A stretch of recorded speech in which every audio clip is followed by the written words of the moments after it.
Beautiful people, merry good morning. It's Shawn C, and we're back in here for honorable mentions of 2017. There are icicles legitimately falling from the outside of my window as we speak, making extreme noise right now, like they're falling like bombs. And I got scared earlier this morning, and I messed up everything I was doing. All y'all who keep asking me how I get my skin clear, it's makeup, okay? And when I was putting on my makeup earlier this morning, the icicle scared me, and I messed up. All my eyeliner and all my foundation is just gone. I'm just playing. All right, if you want to get clear skin, drink more water. I was playing with this zipper earlier, and I was like, okay, let's just do that. But then I was like, that's too much for him, so I just decided to keep it in. These are honorable mentions, pretty much albums, projects, EPs, whatever you want to say, that I felt either didn't get enough shine or they were good, just not good enough to make my list of my top albums for 2017, but they're still pretty good.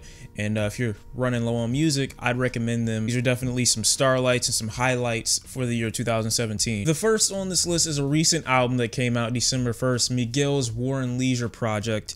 Miguel showed me on this project that he's decided to take the theme of alternative R&B and flesh it out and do something with it. You know, there are a lot of artists right now, especially people within the OVO camp, they're taking the alternative R&B sound and saturating it with the very same content, not adding anything new or different to it. They're just kind of holding on to what it is and not making it evolve or transforming it in any way. I get taking a sound and maintaining a vibe, but Miguel does above and beyond on this project by incorporating elements of funk, rock, pop, all over this project. Even though it's alternative R&B, he still makes sure that he put his stamp on. Some very good songs, unexpectedly good, to be honest, because his Wild Heart project was a little underwhelming in my opinion, so this was a pleasant surprise. The next album on this list is SZA with Control. This Control album is probably the female anthem for the year, and while there are elements that I felt did contradict themselves, I feel like that's kind of the human condition, not just even indigenous to females. I feel like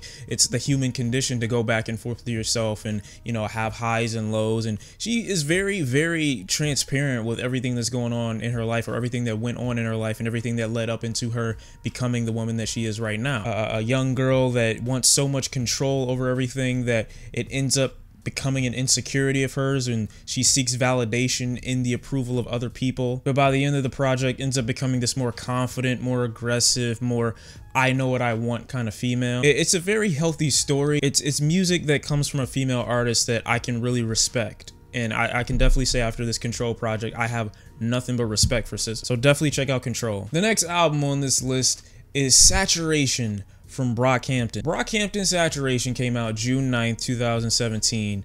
I was pleasantly surprised because I, for one, had never heard of the group before this.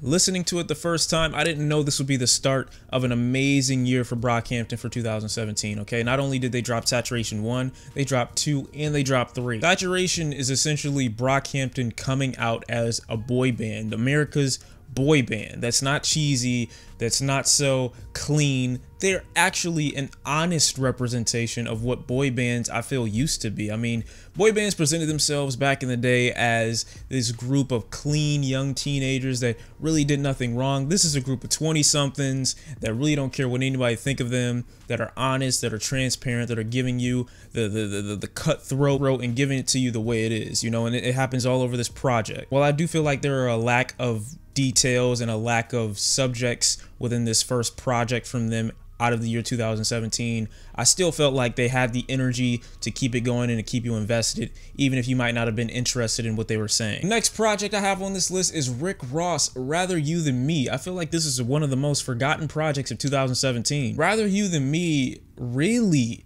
showed a more transparent Rick Ross. I love how he stood up for his other partners in the industry. I love how he made it a point to, you know, display this sense of transparency to even his fan base.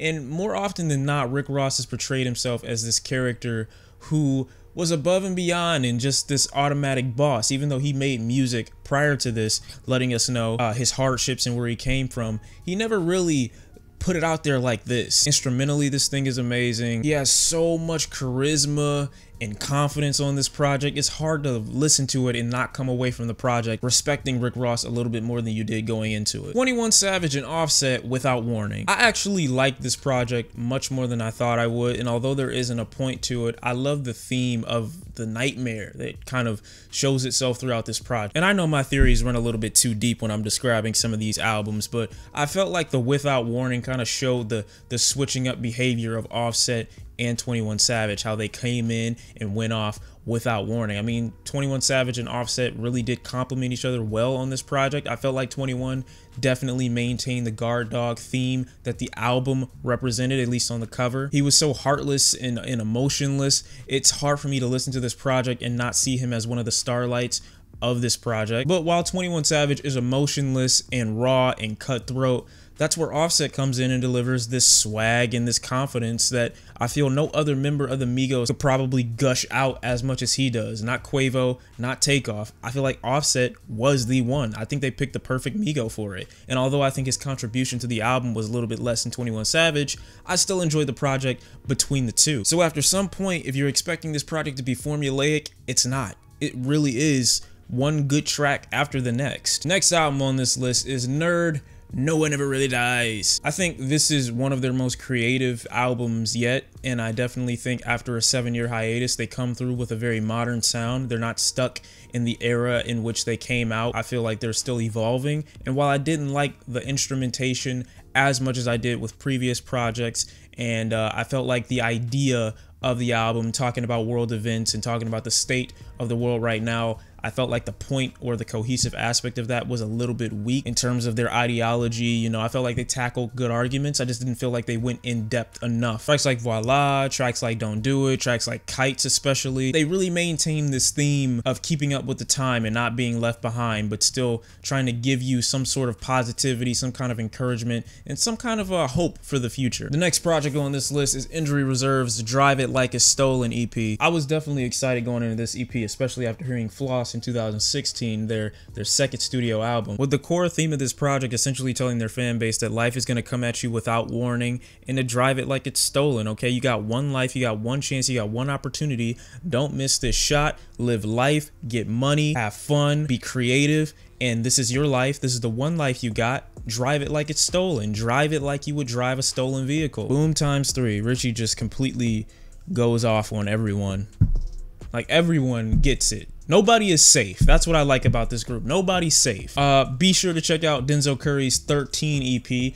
Definitely a track list full of aggressive, energetic bangers from Denzel Curry. Bloodshed, Zotron 6 Billion. Denzel Curry has been one of the most underrated and one of the most entertaining and aggressive lyricists of 2016 and 17. This isn't the only project I'd like to shout out. I mean, he's got his Imperial album that was amazing for the year 2016. So if you have not heard of these and you have not heard of Denzel Curry, please go check him out. He's one of the most underrated rappers of all time. Don't forget to check out the Steve Lacy EP, another highlight for the year 2017, where Steve Lacy is giving his funk groovy take on alternative R&B, one of the favorite tracks on this project being Dark Red for me. And correct me if I'm wrong, but one of the beats for this project was made from Guitar Hero. Just picture that. He recorded one of the beats. Next on this list has to be Freddie Gibbs' You Only Live Twice. I believe this was a little 8-track EP mixtape thing. It wasn't that long, came out sometime April 2017, where Freddie Gibbs goes into heavy detail about the accusation and him being stuck in jail in another country and him having to go through that mental agony while remaining in there for accusations that he claims are not true. Hearing Freddie speak about these things, you can tell that there's so much passion and emotion, and it's kind of shielded by this really rough, hard exterior as he's detailing all the things that emotionally broke him while he was in this situation, and eventually led to him recording the project that we know as You Only Live Twice. Very impactful project for me because he felt like he got a second chance on this project. He felt like there were certain people he probably shouldn't have been associating with. He learned who his real friends were. He learned that there is only one thing in this life worth dying for, and I think it's healthy. You know, it's very rare where we have rappers acknowledge the second chance that they've been given either by life, by someone else. While I'm not happy that he was in prison for that much time, I'm certainly happy that it helped shift some of the people around him and help to, you know, evolve his mentality. It's one of my daily anthems, so yeah, listen to it. Next on this project is Fleet Foxes with their Crack Up album that came out, I believe, mid-year 2007.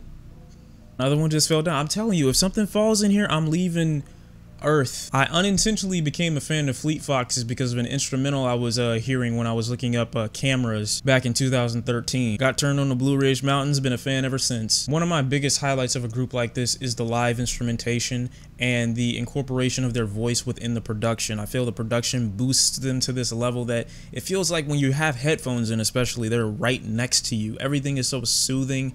They put you in another world completely. As I've said before, there's no end to what these guys are willing to do to make a song that sounds really enjoyable. And while I can say that there's definitely a direction to the point of this album, I can say that it's not predictable in any way. The instruments hit you like somebody beating you in an alley with a bat. They come out of nowhere. The vocals are amazing. They're very natural. They're not forced. It just feels like life in an album. And last but not least is Gucci Mane's Droptopwop. Gucci Mane has had an incredible year, not only musically but personally. A project like Droptopwop definitely flew under the radar. The amount of music that is consistently good on this project, from the opener, I would say all the way up till track 6, 7, whole tape is good. Whole tape. Oh yeah, I can't forget Wiley with Godfather, one of the best grime albums that came out in 2017. Probably the only one I heard this year, because I still got to listen to Skepta's EP. That perfectly mixes hype and modern day music in one album. Lyrically, it's not the most impressive thing in the entire world, but if you hear this thing and you don't feel like you're having a party inside of a computer, I'm gonna need you to rethink your entire existence. And of course, do not forget to check out Cyhi's No Dope on Sundays album.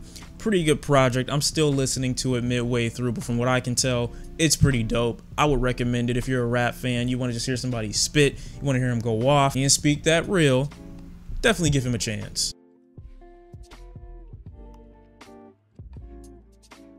That's been Shawn C's honorable mentions of 2017.